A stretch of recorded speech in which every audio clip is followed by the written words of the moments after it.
Sa videong ito ay ituturo.o kung papaano mas mapalawak pa ang views ng videos, reels at iba pang post mo dito sa Facebook.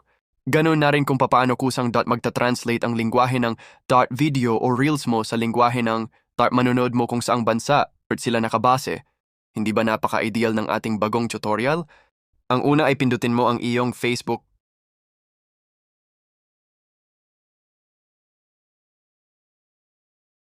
Next 3 lines.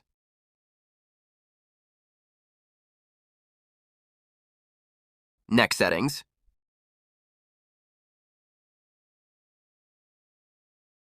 Scroll up at pindutin ang media.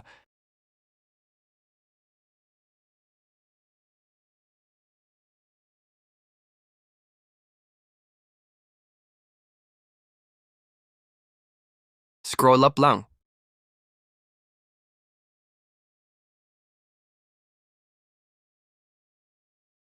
Dito sa Always Share Your Reels to Stories, dapat nakatoggle on po ito. Kasi once na nakatoggle off po ito, hindi automatic masishare ang Reels mo sa stories ng Facebook mo. Kaya dapat naka-on po ito kagaya niyan. Para magkaiba ang views ng Reels mo sa stories at sa itong Facebook wall. Next naman po ay ang video. Kailangan ay nakatoggle on din po ito para automatic masishare ang video mo sa My Stories o My Day ng Facebook mo. Hindi po siya dapat nakatoggle off na kagaya nito.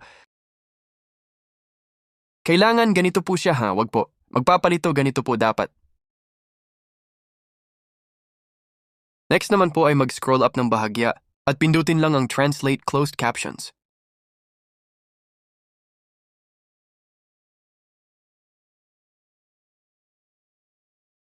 Ang sabi diyan, closed captions will translate to the viewers. Native languages. So kailangan lang po ay naka-check sign .po ito. Ibig sabihin naka-activate po ito at magta-translate sa viewer's language.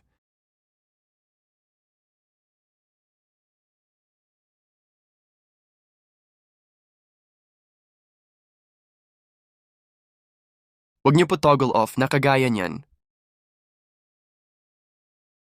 Sana may natutunan sa ating tutorial, mas binagalan ko na po para mas maiintindihan. Huwag kalimutan Thank you for watching.